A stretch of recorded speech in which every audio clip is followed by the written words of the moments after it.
Alright guys, let's start this one from the news happening in Kupiansk direction. As you may see on military map, Ukraine tries to cut Russian supplies towards Golubivka village, and also Ukraine tries to assault from another side. I was almost sure that Ukrainian military command wouldn't try to conduct those kind of the operations because they're very risky, and unfortunately Ukraine has losses while performing this kind of attack. But the command decided to send our guys to this bottleneck. It's very risky operation because Russians already moved a substantial amount of the forces in this area, and they're capable actually to trap Ukrainian army in attempt to cut Russian supplies towards Golubivka. So I would like to say, okay, this is the nice move, Russians will cut Russian supplies, but we don't know the outcome of this specific operation yet. What we know that Ukraine has losses because it was located, geolocated and confirmed with the drone cameras. So let me show you. So this is the interactive map from the MyCo73 analytic. Definitely Ukraine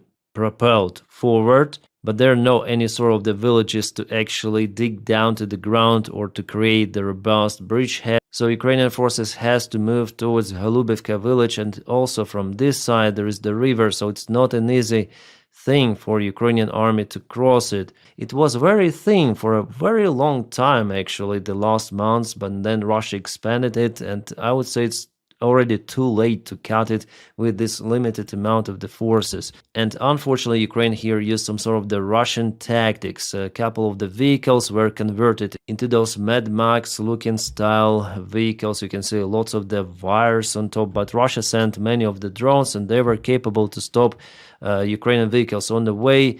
Later on the Ukrainian infantry landed, and unfortunately there were losses. I saw the full video, I cannot show you it here. I'll probably share it on my Telegram channel. So because there are no any tree lines, nothing, just open environment, there were losses for Ukraine. So after all, this attack was not successful, absolutely, and I wonder why Ukraine used the Russian tactics out here. It is vivid and evident that if you use armored vehicles to propel forward on enemy-controlled territory, by drones controlled, by infantry control, doesn't matter. You'll be targeted. It's a very good target. And it doesn't matter how you may protect those vehicles, with those hangars, with wires. Enemy will have enough drones to stop everything. Yeah, it's very pity that Ukraine also has losses. It's a war.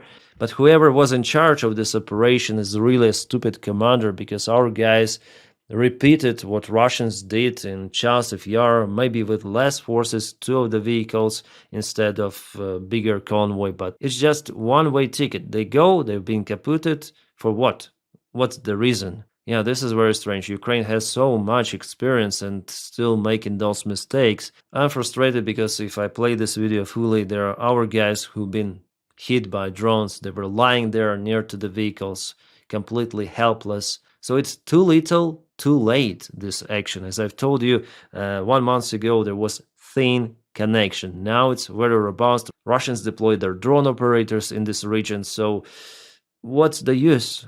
How can you cope with those drones on those vehicles? Absolutely not possible. Yeah, sorry guys for starting this video from not so good news, because you might see some of the map update. Okay, Ukraine is up to cut Russians in Kupiansk or elsewhere, but in fact, if you check out the situation on the ground, it's completely different. Well, I just hope that there will be less mistakes done by Ukrainian army, because the price for it is just enormous, human lives. Yeah, I understand that there are losses as in every war, but this particular one was just the useless waste. Well guys, let's continue with some of the good news. Oh, our favorite drone compilations from Crimea. This is the Neba-U radar that was hit by Ukrainian military intelligence drone. Nice job, guys. Awesome. And this is the Buk system, yeah, Buk M3, also hidden somewhere in Crimea in a local tree line. Some of the missiles on the top, no go. And what is next? Oh, one more radar Neba-U. This is a very expensive thing, and it's already burning. Awesome job done by our Ukrainian defenders. Ukrainian drones operate from the drone boats. That is how it's usually done, and Definitely, I can see this is the Neba-U system. It got huge fire. A Ukrainian military intelligence with Budanov in charge really nails it hard. It's been a while since they posted. I haven't seen those kind of the videos this month. It's the first time, but I'm glad that they keep coming. At least we have some turn response even in Crimea. One of those raiders was destroyed in Jankoy airport of Crimea. Very nice, because it's the main supply hub for Russians. I mean, it's the railroad connection, and also Russia has military base, airfield. What an interesting image from the Kursk Oblast, Russian Federation. This region is bordering Ukrainian Sumy Oblast, and it seems like Ukraine definitely nails the Russian logistics out there. Our drone operators operate far behind the front lines. The video is presented to us by Spilnota Sternenko, and Sternenko himself, who is a well-known Ukrainian volunteer connected to the drone supplies for Ukrainian army. Outstanding video. I'll share it on my Telegram. You may find the link in the video description just below. So this is some sort of the compilation of the strikes. So yeah, this is all-terrain vehicle, I guess. Yeah, still Russia cannot reach that level of the drone usage compared to Ukrainian army, even though Ukraine has way less resources.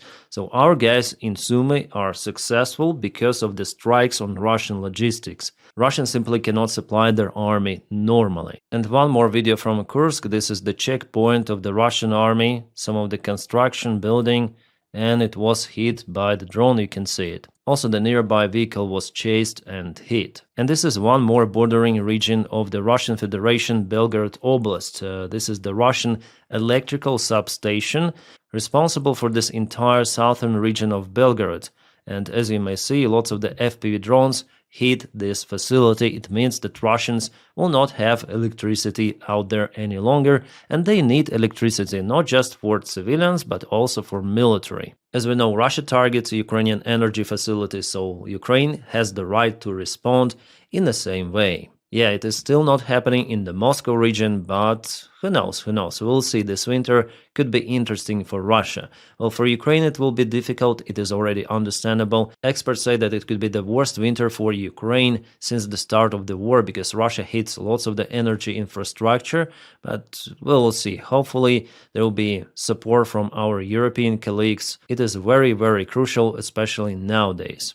But for Russia it could be also very, very bad. That's why Putin calls up reserves to protect Russia from Ukraine's drones. We have this article from Bloomberg, and definitely Putin is looking for extra army men to protect facilities with something. I just wonder what they can potentially use against the Ukrainian drones. Well, Russia is in lack of the air defense systems, even though Russia is the country that produces those quite massively, but because Russia uses them on the front lines and to protect Putin's palace, they're after all not enough to put in every refinery facility or oil storage or military base. So I just wonder how those army men may solve the problem with what they are capable to shut down Ukrainian drones, because they're flying quite fast with Kalashnikovs. Well, it might happen just occasionally. I mean, this is not the effective way how the air defense systems operate. You need Panzer 1S, definitely kind of effective system of the Russian Federation, but with army men, I don't see the solution, honestly. Well, maybe as already mentioned on this channel, Russia is looking for a solution to put extra nets on some sort of the balloons and put in front of those refineries, but it's not the immediate solution. They need maybe even years to practice it, to make those balloons and nets. And knowing the result of the Ukrainian drone strikes on Russian refineries, for the last couple of months Russia lost how many? 40% of refineries? It means that Russia doesn't have lots of the time to secure those kind of the facilities. And mobilizing army men for protection, well, maybe it's the excuse to mobilize Russians in general to join the Russian army, because I know personally that Russians receive special conscription orders to go and cross-check their data in military units, and sometimes they're taken for the army. So we'll see, because logically I don't understand why they need extra army men for those facilities.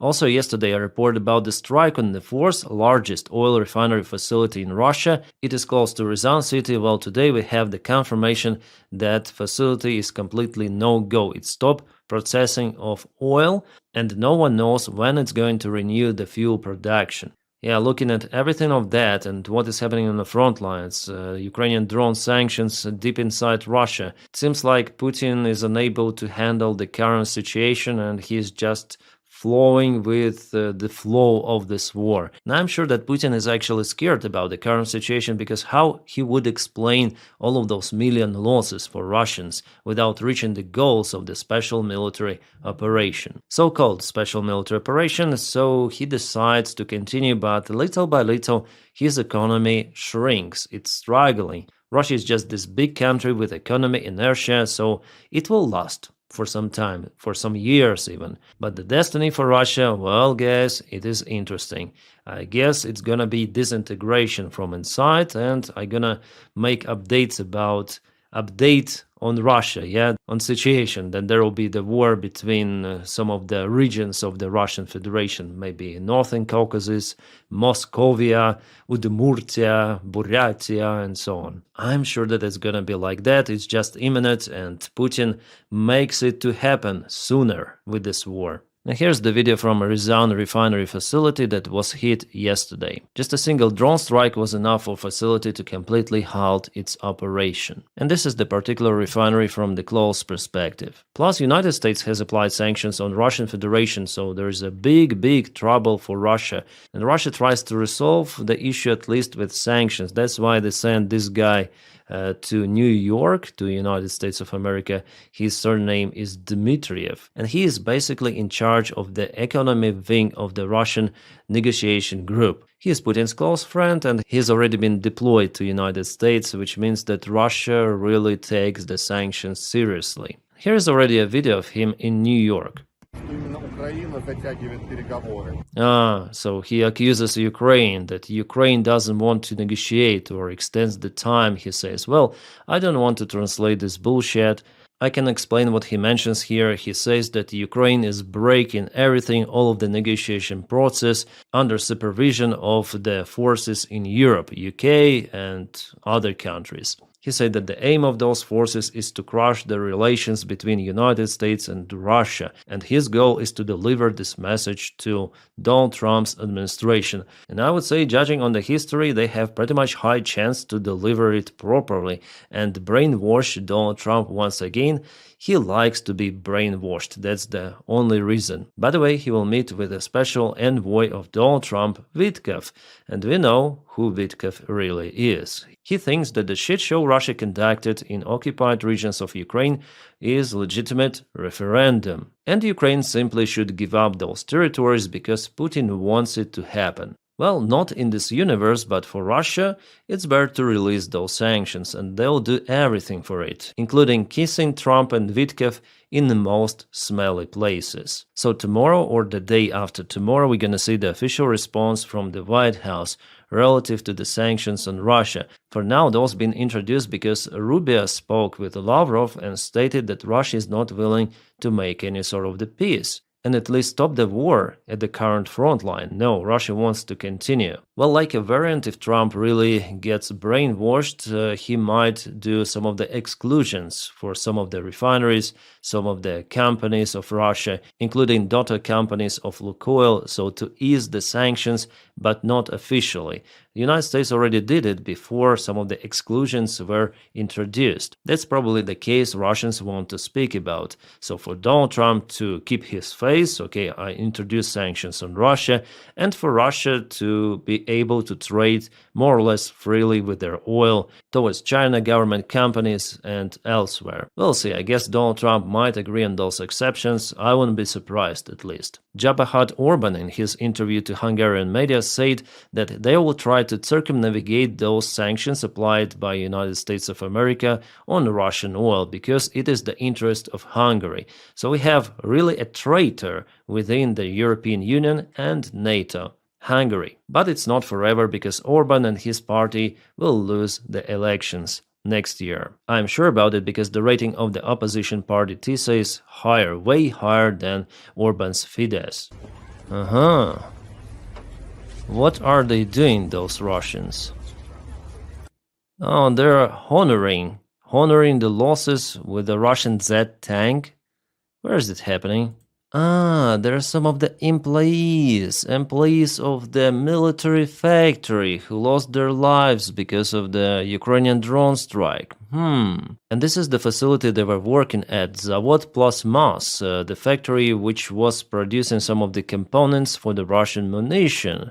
Wow. And if you look closer, definitely this is the munition. This is the munition over here, yeah? Firefighter MCS Россия, and here we go. One more piece of munition. So maybe after all, it's not a surprise if you work for the Russian military facility. Expect Flamingo, because maybe it was the one, or maybe not only one, judging on the situation. Usually after the drone strikes, it's more or less a single construction, but here it was flat-lined, everything there. Kind of unusual destruction. Russians reported about the life losses of more than 10 people. All of them were working in this very peaceful facility. And again, you see the attitude. Russians with their Z symbolics, they are in sorrow for the life losses of the war criminals, definitely, because those employees were producing something to be used against other nation in other country, but Russians, they simply don't care. Do you think that they are in their mind may connect why it happened? Absolutely not. They do not understand why they suffer because of the Ukrainian drone strikes. I'm sure that most of the Russians, they do not understand that. Unfortunately, yeah, Putin is very lucky with those zombies. Alright, the situation in Zaporizhzhia nuclear power plant is getting way better. It was already connected to robust electrical supplyment, so there is no risk of the further blackouts happening in the station. The diesel generators, they did their best to supply the station for more than 1 month, I guess. It was a really tricky situation. Russians put everyone at risk, and the aim was to connect one more power line to the station to supply occupied regions of Ukraine and the Russian Federation itself. Well, luckily now it is stable. And my friends, thank you so much for supporting me on Patreon and also on membership of the channel. The link for my Patreon is in the video description just below. And as for membership, you may press somewhere button join to join the channel if you really want to support me, and if you have this opportunity. Because of your support, I'm capable to film more videos every day for you. You make this content really possible. So thank you for you very, very much. And my friends, I wish you all a peaceful sky wherever you are, and have a great time.